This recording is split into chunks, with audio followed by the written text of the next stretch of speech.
Hello everyone, welcome to Digital Maths. See students, we have gone through exercise 8.1, 8.2, 8.3, question 1 and 2 we have completed. Now we are going to go with class 8, chapter number 8, that is comparing quantities, exercise 8.3, question 3 to 12. I hope up to now whatever I have gone through the videos or whatever I have taught you, you might be aware about. आपको कोई भी confusion नहीं होगी. If you have any confusions, you can ask me on comment section. आप आराम से पूछ सकते हैं बिना कोई झिझक के.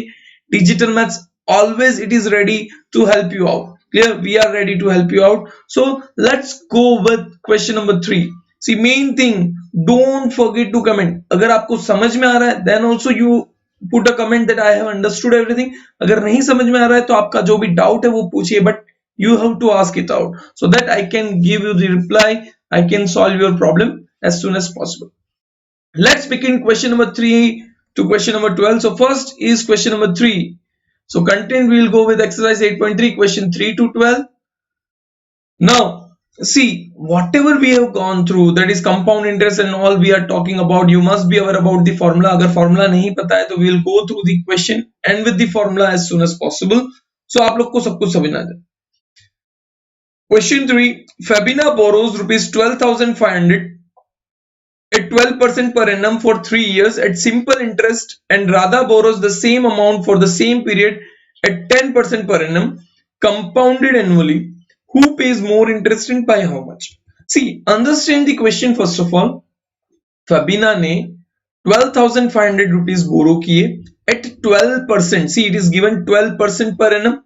यानी 12% rate of interest हो गया. So we are writing here principal that is equals to 12,500, rate that is 12%, and time, or we can say n, t or n equals to 3 years. We can take it. And Fabina, she has taken for simple interest given or borrowed amount, तो उसको कितना पे करना होगा? It is easy. So for simple interest, that is PRT upon 100, that is equals to 12,500 into 12 into 3 upon 100. So 0 to 0 cancel. This is into so 125 into 36. So you will get solutions. Multiplication आपको करना होगा. I have already done, so I will show you what is the multiplication. That is rupees 4,500. So amount she has to pay, that is उन्होंने borrow किए थे. Now so she has to pay 12,500 plus 4,500, that is equals to 17,000. ठीक है, 17,000 total amount she has to pay. और we can take about interest, क्योंकि 12,500 तो दोनों को पे करना ही है, उसके अलावा इंटरेस्ट भी पे करना है. Now same amount Radha borrows the same amount for the same period of at 10%. इन्होंने 12% पर एनम लिया, इन्होंने 10% पर एनम लिया, कंपाउंडेड एनुअली. भाई टाइम पीरियड भी सेम है, प्रिंसिपल भी सेम है. So let us take Radha borrows p equals to 12,500, n equals to 3 years, rate of interest that is 10%, but it is compounded annually. So compound interest find करना पड़ेगा. compound interest का formula a equals to p in bracket 1 plus r upon 100 raised to n. ठीक है. So अब आपको हर एक चीज की वैल्यूज रख दो. that is 12,500 in bracket 1 plus rate 10 है, 10 upon 100 raised to 3, तो 0 0 cancel. So 12500 in bracket 1 plus 1 upon 10 raised to 3. LCM लोगे, if you are taking LCM, so 12500 in bracket 11 upon 10 और 3 times है, देखो cube it is given, so I am writing 11 upon 10, 11 upon 10. So 0 to 0 cancel, 1 zeros cancels, 5 twos are 5, 25s are. So you have to multiply this all. So let's see what is the answer. So you'll get rupees 16,637.50 and CI equals to A minus P, that is 4,137. So amount किसको ज्यादा पे करना पड़ रहा है? Obvious सी बात है 4,500. So sub Fabina has to pay more amount or more interest by rupees 362.5. 362.5 rupees, और इतना पैसा उसको या इतने रुपए उसको ज्यादा पे करना पड़ेगा, rupees 362.50 पैसा. ठीक है. So this was how we calculated. Is there any confusion, any doubt in this question? किसी को भी हो, you can comment in the comment section, ताकि आपका डाउट जो है जल्द से जल्द सॉल्व कर सके। ठीक है, let's move on to the question number 4। देखो, डाउट हो तो डिजिटल मैथ्स है आपके साथ, चिंता बिल्कुल नहीं करें, बिकॉज डाउट के लिए ही तो हम बने हैं। So next question, I borrowed rupees 12,000 from Jamshed at 6% per annum, simple interest for 2 years. Had I borrowed this sum 6% per annum compounded interest, what extra amount would I have to pay? अब समझना, I लिखा है means मैं हो सकता हूं, आप अगर पढ़ रहे हो तो आप हो सकते हैं।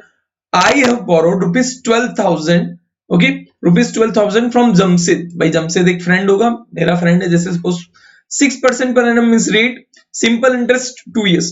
तो उन्होंने बोला कि यही चीज मैं सिंपल इंटरेस्ट के लिए भी ले रहा हूं और यही चीज मैं कंपाउंड इंटरेस्ट के लिए भी ले रहा हूं, तो किस सिचुएशन में आई हैव टू पे मोर अमाउंट? देखो, अगर आप जनरल कंसेप्ट समझते हो simple interest and compound interest का, तो यू विल बी अवेयर कि अगर प्रिंसिपल सेम है, रेट ऑफ इंटरेस्ट सेम है और टाइम सेम है, तो ऑब्वियस सी बात है कंपाउंड इंटरेस्ट जो है ज्यादा होता है। मींस अगर उसने, that is I have borrowed Jamshed से कंपाउंड इंटरेस्ट के बेस पे लिया होता, तो उसको ज्यादा अमाउंट पे करना पड़ता, और कितना, let us see. Okay, so first of all solution, money borrowed P equals to 12,000, rate of interest means time equals to 2 years, rate of interest 6 years, तो simple interest ऐसा equals to PRT upon 100, तो 12,000 into 6 into 6, तो 2020 cancel, so that is 120 into 12, 12 12 are 144, तो rupees 12,1440, इतना simple interest उनको extra देना पड़ता। चलो ये समझ में आ गया। Now compound interest, amount A equals to P in bracket 1 plus R upon 100, so भाई 12,000 P 1 plus 6 rate upon 100 upon 2, तो इसको कैलकुलेट करेंगे, you will get 106 upon 100, that is 2 times है तो 106 upon 100, 106, 2 zeros to 2 zeros cancel, 1 zeros to 1 zero cancel, now remaining amount you have to multiply and then divide। See calculation, ये questions होते हैं या ये सम्स, इस type के जो सम्स होते हैं, you have to pay more attention on calculation, because if small mistake is there, suppose 106 into 106 if we do, तो 00601, then 636, so 63211, so 11236 into 12 upon 10, so इसको मल्टीप्लाई करो 12 से, 11236 into 12, तो 063211 and 2 6 are 12, 1 2 3 are 6 7, 2 2 are 4, 2 and 2, so you will get 2 13 8 4 3 1, so that is 134832 upon 10, that is equals to 13,483.2। ठीक है, this is the amount which he has to pay if he takes at compound interest। तो ये हम लोग लिख लेते हैं, amount मिल गया, simple compound interest would be A minus P, that is equals to 1483.20। so you can check it out कि अगर सिंपल इंटरेस्ट होता तो इतना इंटरेस्ट एक्स्ट्रा लगता, अगर कंपाउंड इंटरेस्ट है तो it would be this. So obvious सी बात है, compound interest is more by rupees 43.20। भाई 1483.20 में से 1440 माइनस करना है, तो 43.20, इतना रुपया एक्स्ट्रा लगेगा। सो compound interest will always be more compared to simple interest if a person takes same amount for simple interest or same amount for compound interest। Is it clear? Any doubt? If any confusion anywhere, anything you found, you should just tell us कि कहाँ क्या confusion है, क्या नहीं है, so we can go ahead and we can move ahead। Okay, don't worry, so we'll move ahead now। Question number 5 if we are talking about, see first of all you should read carefully। अगर properly calculate करते हो, properly read करते हो, तो you will not get any confusion. Vasudev invest rupees 60,000 at an interest rate of 12% per annum, compounded half yearly, what amount would he get after 6 months and after 1 year? देखो compounded half yearly, अगर एक है वसुदेव जी जो भाई 60,000 है, अगर half yearly करते हैं तो सबसे पहले हाफ ईयरली का सोचते हैं, अगर तो P equals to this rate equals to 12% compound interest after 6 month, तो 6 मंथ, देखो 6 अगर हाफ ईयरली कैलकुलेट करते तो उसका फॉर्मूला चेंज हो जाता है, ये ध्यान रखना। I have already told that amount becomes P in bracket 1 plus R upon 200 raise to 2n, half yearly हो तो यहाँ पे n half yearly 6 months means 1/2 half year होता है, 6 मंथ का मतलब हाफ ईयर, क्योंकि टोटल 12 मंथ्स है, 12 मंथ्स में से 6 मंथ तो 6 that is 1/2 half years. So 60,000 in bracket 1 + 12 upon 201, क्योंकि हाफ ईयर है तो 2 × 1/2 होता तो 2 cancel, so 1 it would B. So accordingly 4 3s are 4 50s are, so you will get 60,000 into 50, so 0 to 0 cancel, 5 1 2 0 1200 into 53, so you will get 63,600 rupees. This is the amount when he has taken or he takes after calculate after 6 months. भाई 6 month के बाद अगर return लेते हैं after 1 year if it is given, ठीक है. Compound interest after 1 month if it is there, so what will happen? So see, compound interest after 1 year, so same formula would be same, just यहाँ पे 1.5 था year, but here it would be 1 year, so it would be taken twice. So same, but 53 0 0 cancel, so 2 zeros cancel, 5 120s are 5 2 24s are, so 24 into 53 into 53, that is 67,416. So if a person takes for 6 months, he has to pay this much. If he has to pay for 1 year, he has to pay this much. So obviously बात है भाई, 6 महीने के comparison में 1 साल में ज्यादा पे करना पड़ेगा. So amount he will give is this one. तो दोनों अमाउंट हमने कैलकुलेट कर दिया है. This was question number 5. Now we will move on to the question number 6. Arif took a loan on rupees 80,000 from a bank. If the rate of interest is 10% per annum, find the difference in amounts he would be paying after 1.5 years if the interest is compounded annually, compounded half yearly. देखो compounded annually और compounded half yearly दोनों के लिए different methods. आपको पता है अगर 1.5 fraction में है, जैसे 3/2 फ्रैक्शन में हो गया, और अगर ईयरली कंपाउंड करना है तो इट इज नॉट पॉसिबल. तो आपको क्या करना पड़ेगा, 1 ईयर का कंपाउंड इंटरेस्ट आपको अलग से फाइंड करना पड़ेगा, एंड देन हाफ ईयर का simple interest we can say that has to be calculated separately, which has to be added accordingly. तो उसको फिर साथ में ऐड कर सकते हैं. So see look here, pay amount 80,000, 3.5 years means 3/2 years, 10% rate. If it is compounded annually, so first of all 1 year का साथ में कैलकुलेट कर लो, P in bracket that is 80,000 plus 1 upon 100, 10 upon 100, that is you will get so 88,000. This is compounded annually. Now for half year we have to calculate. देखो भाई 1 year का हमने यहाँ पे कैलकुलेट कर दिया, but half year is remaining. So half year को आप सिंपल इंटरेस्ट से कैलकुलेट करोगे, that is 88,000 into 10 into half, क्योंकि 88,000 के ऊपर हाफ मंथ का लगेगा, that's why we have taken 88,000 as a principal. ये चीज याद रखना हमेशा, लास्ट टाइम भी हमने किया था, but then too you must remember कि जो अमाउंट यहाँ पे मिला है उसके लिए हाफ ईयर का कैलकुलेट करना होता है. So into 10 into half, so 0 to 0 cancel, 2 so 24400 4400, ठीक है. So this has to be added. So 88,000 plus 4400, that is 00429 92,000 rupees. So compound after total we can say compound interest or compound amount we can say after 1.5 year. If it is compounded annually then it would be 92,400. अगर यही चीज compounded half yearly हो तो क्या होगा, so rest formula change हो जाएगा, 2n and 200 आ जाएगा. Put the values 80,000 1 plus 10 upon 200, देखो 2 3/2 तो 2 2 cancel, 0 0 here, so you will get 21 upon 20. So multiply करो, 0 0 0 3 zeros cancel out, so we have cancel out 3 zeros, 2 by 2 40s are, 2 20s are, 2 10s are, so 21 into 21 into 21 upon 10, sorry into 10, that is rupees 92,610.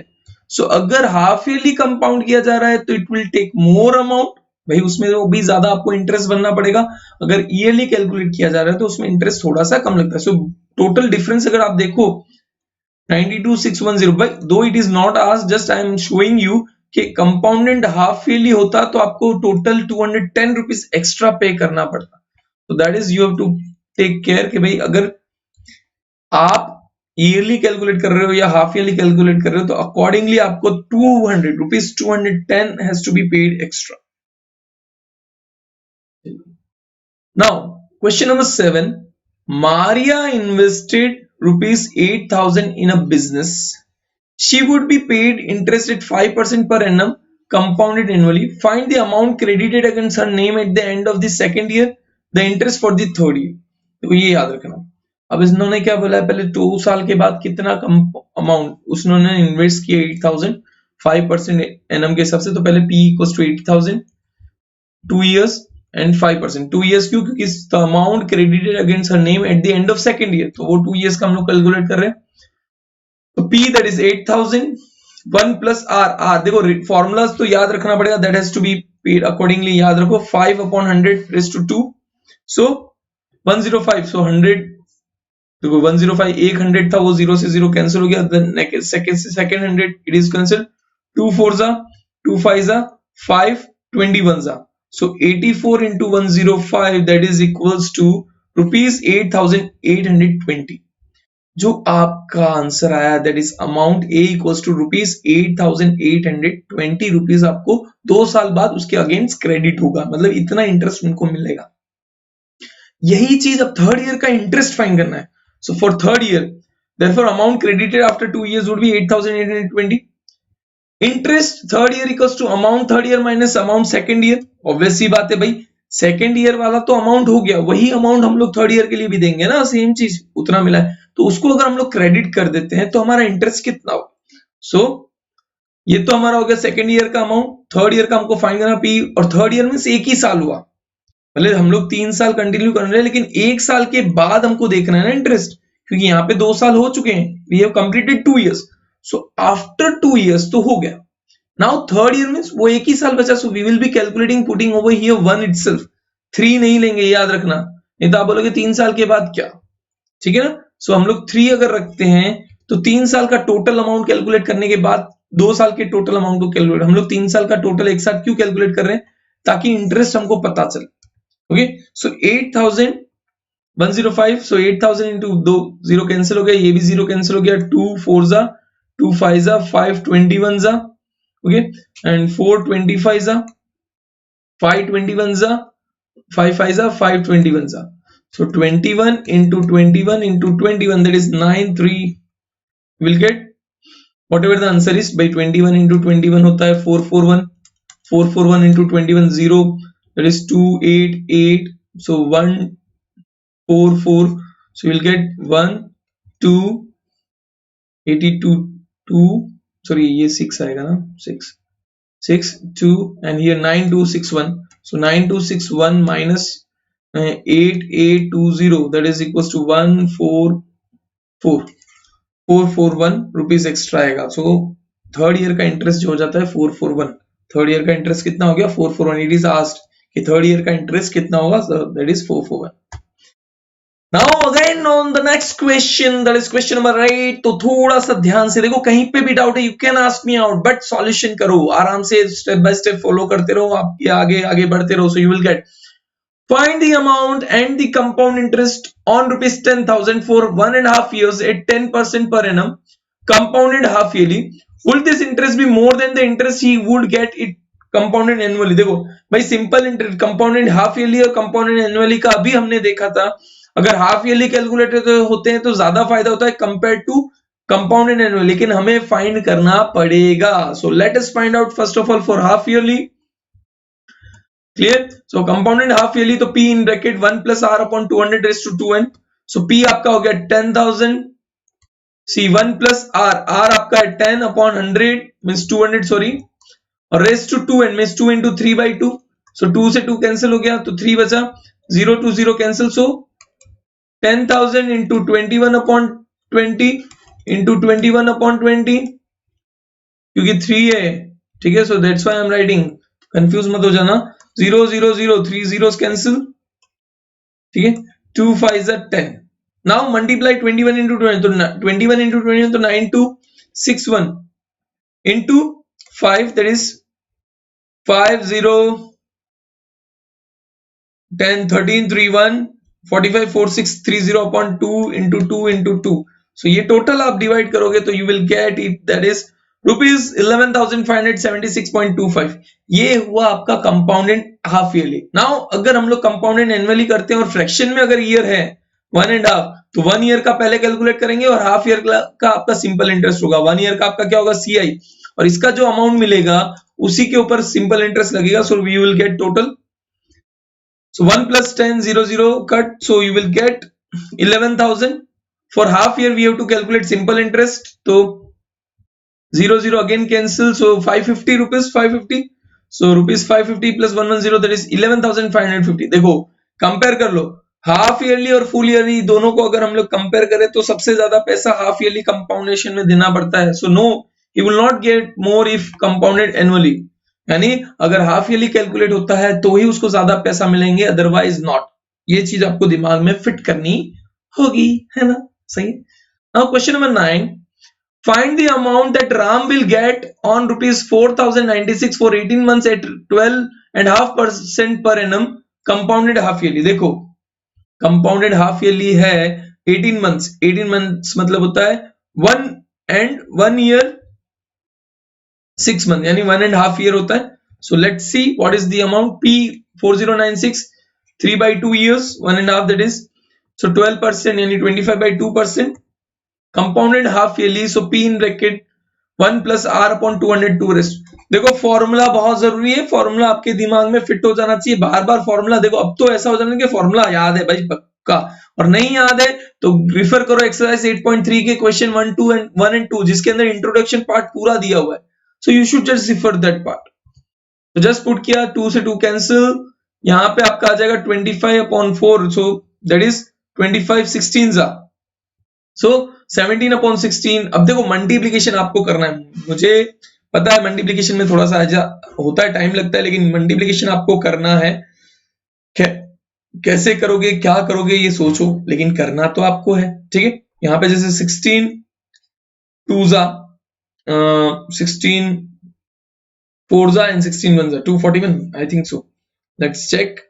4096 upon 16, 16 2 32, ठीक है, तो 8 9 sorry, तो 16 3 16 4 16 5 16 6 96 होता है, तो 16 5 80, okay, तो 96 16 6 तो 256, सॉरी, तो 256 अपॉन 16, तो 16 16 एंड 16 अपॉन 16 तो कैंसिल, तो आपको सिर्फ बचेगा 17 into 17 into 17, that is equals to 4913।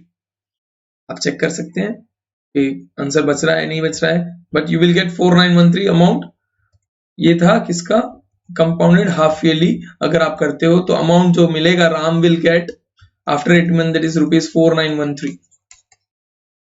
भाई 17 into 17 करना हो तो कर सकते हो, 289 into 17, दैट इज 0982, तो 3 6 56 62 6 14 20, तो 3194913 कैंसिल, जस्ट वो तो शो करने के लिए। The population of place increased to 54,000 in 2003 at the rate of 5% per annum. Find the population in 2001. What would be its population in 2005? देखो समझना, इन्होंने क्या बोला है कि population 2003 में बढ़कर हो गई थी 54,000, ठीक है। कितने परसेंट रेट से बढ़ रही थी, R was 5%। तो ये जो पार्ट हुआ that would be amount, principal नहीं है, क्योंकि 2000 आपको क्या फाइंड करना है, 2001। देखो इससे पीछे वाले साल के लिए फाइंड करना है तो ये अमाउंट हो जाएगा, और इसके नेक्स्ट ईयर के लिए फाइंड करना है, जैसे 2005 के लिए फाइंड करना है तो it would be principal, but हमें सबसे पहले 2001 के लिए फाइंड करना है तो उसको हम अमाउंट ले लेंगे, अमाउंट, ठीक है। 2000 रेट 5% और ईयर होगा difference 2003 minus 2002, that is 2 years का डिफरेंस होगा।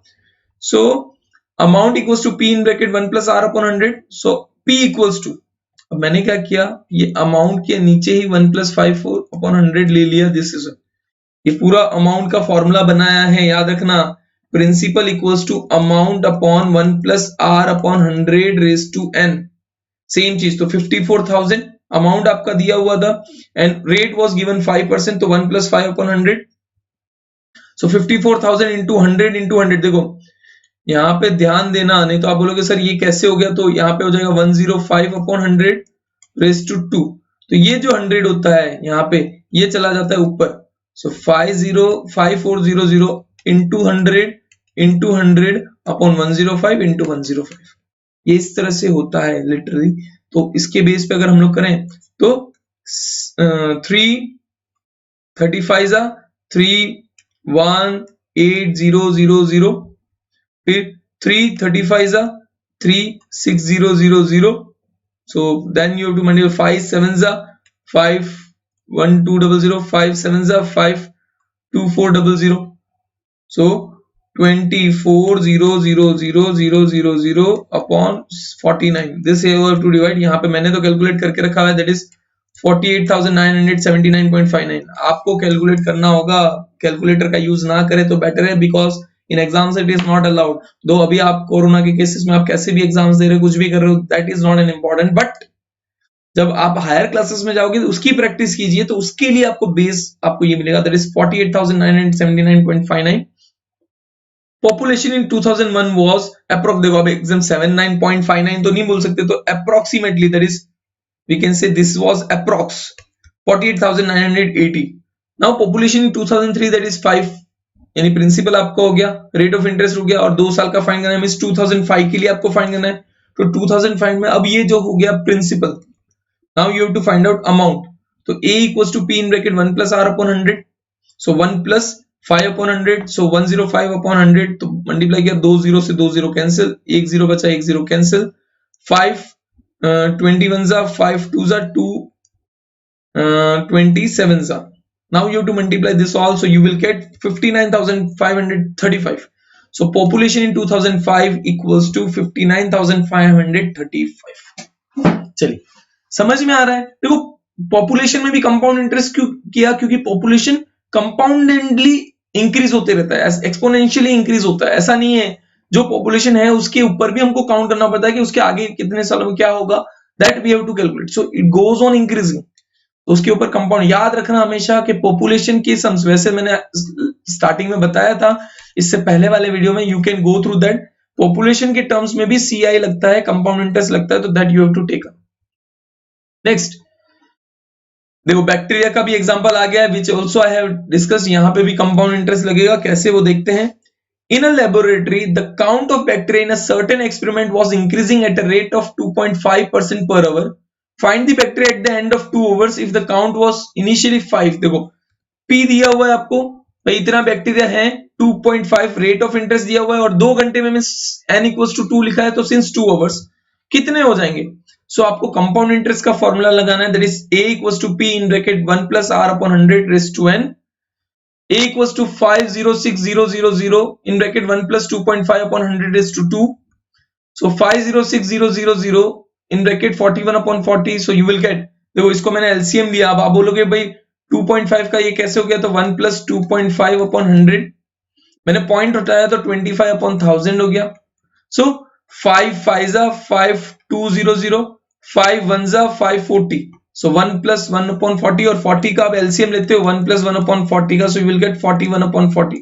You can check it out. So by this you will get answer, that is 5,31,616.25 bacteria. 25 तो होता नहीं है, so approximately हम लोग उसको बोल सकते हैं 531616.